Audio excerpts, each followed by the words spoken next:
Olá pessoal, tudo bem? Eu me chamo Wesley e estou começando esse canal para falar um pouquinho sobre a palavra do Senhor, comentar um pouquinho a respeito da Bíblia Sagrada e quero iniciar essa primeira aula falando um pouquinho a respeito da importância da Bíblia para nós cristãos e a importância também que ela tem para o mundo a qual vivemos, no mundo contemporâneo. Antes de iniciar essa lição, eu gostaria de deixar um texto aqui que se encontra em Provérbios, no capítulo 7, versículo 1 em diante, que diz assim: Filho meu, guarda as minhas palavras e esconde dentro de ti os meus mandamentos. Guarda os meus mandamentos e vive, e a minha lei como a menina dos teus olhos. Ata-os aos teus dedos, escreve-o na tábua do seu coração. A Bíblia ela é importante não somente para aqueles que são cristãos, mas para todo o mundo ocidental.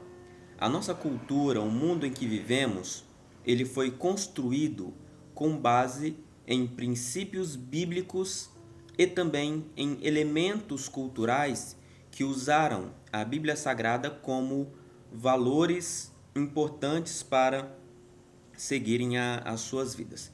Então, quando a gente fala da Bíblia Sagrada e a importância que ela tem para nós não estamos falando apenas como cristãos, mas também estamos falando enquanto cidadãos, tá? Cidadãos que preocupam com o bom desenvolvimento da sociedade e querem ver o país se desenvolver. Bem, iniciando essa primeira aula falando da importância da Bíblia, eu gostaria que vocês olhassem essa imagem que eu coloquei aí para vocês. Vejam que parece uma tabela periódica, né? E aqueles que não gostam da aula de química já até se assustaram. Mas não, veja que aqui estão os livros bíblicos, da forma como eles estão disponibilizados na Bíblia Sagrada, principalmente de versão protestante, que é a linha que nós vamos seguir aqui. Iniciamos primeiramente ali com o Pentateuco, que são os 5 primeiros livros da Bíblia. Vamos passar pelos livros históricos, livros poéticos, finalizando depois com o Apocalipse. Nessa primeira série de estudos, eu vou falar em cada aula a respeito de um desses grupos históricos, de um desses grupos de livros, e você vai poder compreender posteriormente é, quando cada livro foi escrito, as ideias principais dos autores, o que ele almejava em fazer em escrever esses materiais, e fazendo isso você pode compreender melhor quando você estiver sozinho estudando a Bíblia, quando abrir lá num livro não muito conhecido, como Naum, como Timóteo, você vai entender onde ele se enquadra, quem foi que escreveu e o propósito desse livro. Então essa é o meu objetivo aqui, é facilitar os estudos teológicos, os estudos bíblicos, embora eu não tenha a proposta de fazer uma linguagem mais fácil, não. Eu quero que você compreenda de fato a Bíblia e todos os meandros intelectuais e teológicos que ela disponibiliza, ok? É apenas uma introdução para nós apresentarmos aqui o propósito deste canal. Enfim, como eu havia dito, a Bíblia Sagrada é importante não apenas para os religiosos, mas também para todo o mundo ocidental. Isso significa que os valores que nós temos, os valores que nós carregamos conosco, eles estão na Bíblia Sagrada. Então, quando você pergunta para alguém se é errado matar, se é errado trair, se é errado você fazer determinadas coisas, as pessoas às vezes não é cristão e ela vai dizer, isso é errado, isso é certo. Da onde vêm esses princípios? Ora, esses princípios vêm da palavra do Senhor. É muito diferente, por exemplo, se você olhar para uma cultura que não é ocidental, como a cultura oriental, você vai ver que a lógica de construção daquela cultura foi baseado em outros valores que não são os nossos. Então eles acabam tendo uma visão diferente do universo, embora e alguns princípios básicos estão também na nossa cultura e estão na cultura deles. Mas enfim, o que eu estou dizendo isso? Eu estou dizendo que mesmo que você nunca tenha frequentado uma escola dominical, mesmo que você nunca tenha ido à igreja, você tem valores cristãos dentro de você querendo ou não, porque a nossa cultura foi baseada em cima da palavra do Senhor. Bem, A respeito da parte estrutural da Bíblia, quando nós olhamos mesmo para ela, a gente vai ver que a Bíblia é feita de dois tratados, dois testamentos. Mas o que são esses, né? Você já ouviu falar Antigo Testamento e Novo Testamento? Bem, o Antigo Testamento são aqueles livros que são compostos antes da vida de Jesus, e o Novo Testamento são aqueles livros escritos depois de Jesus, ok? Então nós temos uma antiga aliança e depois uma nova aliança. Os teólogos que eu compartilho da mesma ideia, eles não costumam dizer Antigo e Novo Testamento. Eles preferem mais Primeiro Testamento e Segundo Testamento, para não dar uma ideia de que o que foi escrito no passado é uma coisa ultrapassada. Então a gente tem que entender, Primeiro Testamento foi a primeira aliança que Deus fez com quem? Que Deus fez com o povo judeu, os descendentes diretos de Abraão. Beleza? O Antigo Testamento, o Primeiro Testamento, ele é formado por 66 livros, os mesmos livros que estão na Bíblia hebraica, ou seja, não há diferença entre a Bíblia protestante e a Bíblia hebraica. Apenas a Bíblia católica que tem alguns livros a mais. Em uma outra oportunidade, eu posso falar um pouquinho como foi essa diferença de alguns livros a mais dentro da Igreja Católica. Mas dentro da linha protestante, que é a que eu percebo aqui, que eu sigo, nós temos 66 livros, e eles são livros poéticos, livros históricos, enfim. E o Novo Testamento, ele é formado por 27 livros, 66 no Antigo, no Primeiro Testamento, e 27 livros no Novo Testamento, ok?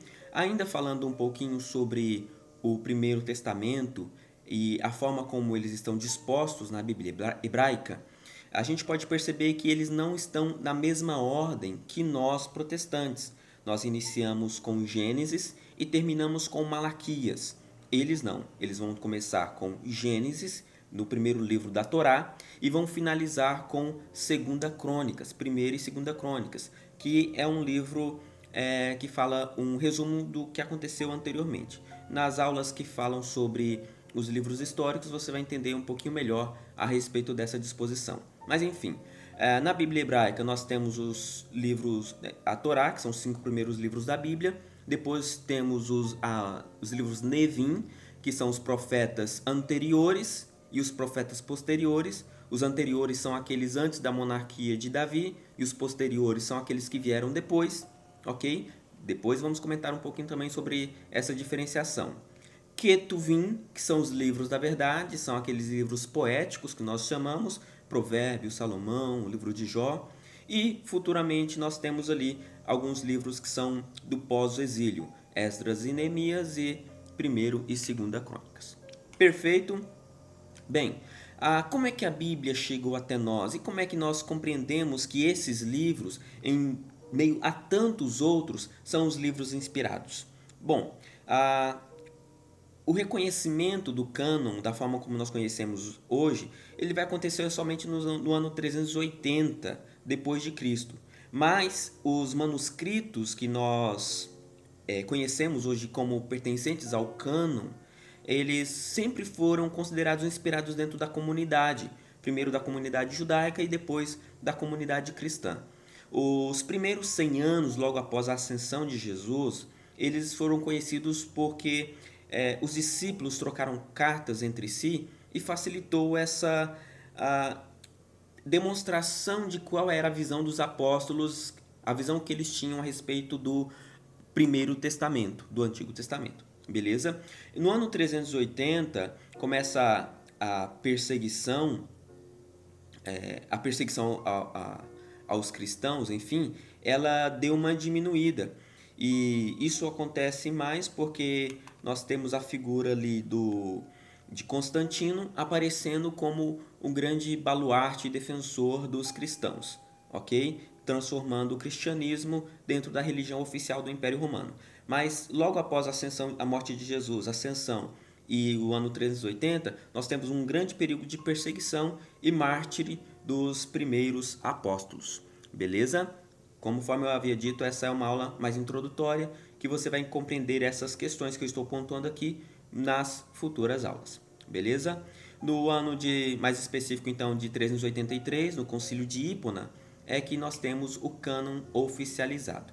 Depois de mais de 1000 anos, em que a Igreja, eu não gosto de chamar de Igreja Católica, e sim da cristandade, ela foi se tendo diálogos com outras culturas e foi mudando alguns dos seus preceitos. E no ano de 1517, nós temos a primeira intervenção importante de Martinho Lutero, tentando voltar àqueles valores cristãos que estavam na igreja primitiva, naquela igreja dos primeiros 300, 400 anos depois de Cristo. Beleza? Conforme eu havia dito, essa reforma protestante ela vai causar um marco dentro da cristandade que até a igreja católica ela vai também se reformular. Então a igreja católica que conhecemos hoje não é a mesma igreja católica do período medieval, porque nós temos ali que a igreja católica faz o seu concílio de Trento, o Concílio de Trento, fazendo também uma nova reformulação, abandonando alguns dos preceitos e valorizando outros. Nós, cristãos protestantes, seguimos a grande marca deixada por Martinho Lutero. Depois de Martinho Lutero, nós tivemos outros grandes reformadores também, como João Calvino, John Wesley e outros que deixaram as suas marcas importantes dentro da interpretação que tem da Bíblia Sagrada. Por que eu citei esses nomes? Porque a partir de Lutero, toda aquela visão que as pessoas tinham do período medieval ou de que a tradição era importante, vai ser deixada de lado para eleger a Bíblia Sagrada como o maior instrumento de prática e fé que o cristão pode ter. Certo? Então nós que somos descendentes dessa linhagem acreditamos que não existe nenhuma outra regra de fé que se possa contradizer ou bater de frente com a Bíblia Sagrada. A Bíblia Sagrada é a nossa única regra de fé. Não existe homem, não existe outro livro ou outra revelação que possa suplantar. Lutero resumiu muito bem essa visão que ele apresentou através do que nós chamamos de 5 solas, que eu quero resumir rapidamente para você aqui. A primeira é o sola scriptura, ou seja, somente a escritura é digna de fé e crença.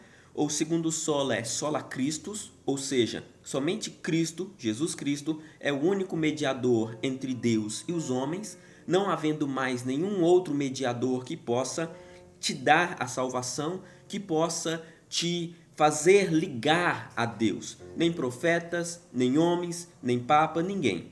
Todo mundo, cada pessoa é responsável pela sua própria salvação mediante a fé que tem em Cristo Jesus, ok? Que aí eu já passo para a segunda sola, o terceiro sola, que é o sola gratia. Essa salvação que eu tenho é pela graça de Deus, dada por intermédio de Jesus Cristo. Entrando no quarto sola, que é a sola fide, somente pela fé eu alcanço essa graça, ok? Então é como se a gente imaginasse um portão nos céus, onde as escrituras seriam um mapa, Cristo seria aquela ponte, essa ponte está aberta pela graça e eu acesso essa ponte que é Cristo através da fé. Então, resumindo tudo isso, eu posso aplicar o quinto sola, que é a sola Deo Gloria. Diante de toda prática cristã, somente a Deus deve ser dada a glória, o louvor e a adoração.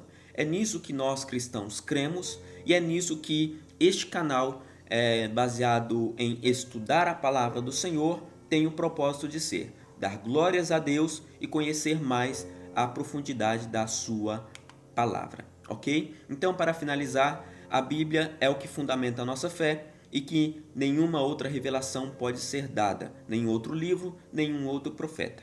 Espero ter deixado claro essa nossa visão e que possamos, a partir de agora, iniciar uma nova jornada conhecendo mais a palavra do Senhor e nos aperfeiçoando cada vez mais nessa palavra que é a palavra de Deus. Forte abraço e até o próximo vídeo.